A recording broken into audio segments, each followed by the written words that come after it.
Hello, I'm Marcus Boston. Now, the context of this video is going to be from a labor and delivery standpoint, and the facts are going to be that how we usually hear this is that a mother will contact us and her pregnancy will be uneventful. And by that, what I mean is there were no problems with mom's pregnancy. Everything was on the up and up on that end. There were no developmental issues in regards to what mom had going on. There were no genetic issues. There were no problems like that.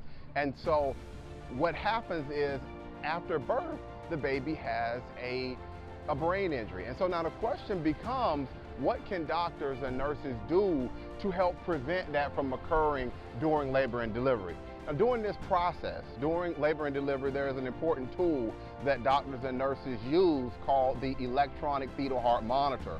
And that monitor, what it does is it allows them to be able to see how well a child is tolerating a vaginal delivery. It's going to be looking at things like the heart rate. It's going to be looking to see, are there decelerations or accelerations? It's going to be looking at variability. It's a whole host of things that it's going to be looking at, and it's going to be feeding information to the doctors and nurses about how well the baby is doing.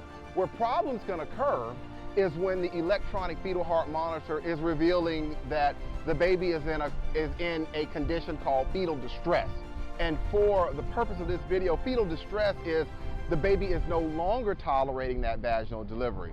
And if this fetal distress, if it goes on and on and on for too long without doctors correcting it or without doctors giving the baby some relief, then you can have an injury to the baby. And that injury, how we will see that injury in a lot of cases is it will be an injury to the brain. And that brain injury can be due to a reduced level of blood and oxygen, or HIE, Hypoxic Ischemic encephalopathy. And as I said earlier in this video, the question is, well, what can doctors and nurses do to help prevent HIE in a baby during labor and delivery? And one of these is what I've talked about in this video, is monitoring and watching the electronic fetal heart monitor closely, paying close attention to what's going on with the baby. And so that's the purpose of today's video, is to talk with you about this concept, because from time to time we have individuals who will contact us and they'll talk with us about certain things. They'll talk with us about, was there something that could have been done? There were no genetic problems. There were no developmental problems. There were no issues like that. And so that's what the question becomes. So that's the purpose of today's video. If you have more questions, there is a telephone number down below. Go ahead and pick up the phone and give me a call. I talk with families all the time about these issues: HIE, CP, cerebral palsy, MAS, brachial plexus injuries, a whole host of things. I talk with families about these things.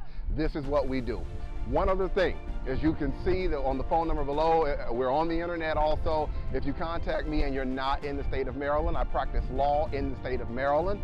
What we would have to do is, if this is something that we think we can assist you with, we will have to use what we call local counsel or co-counsel, an attorney in your state or in your area, to be able to help push the case through.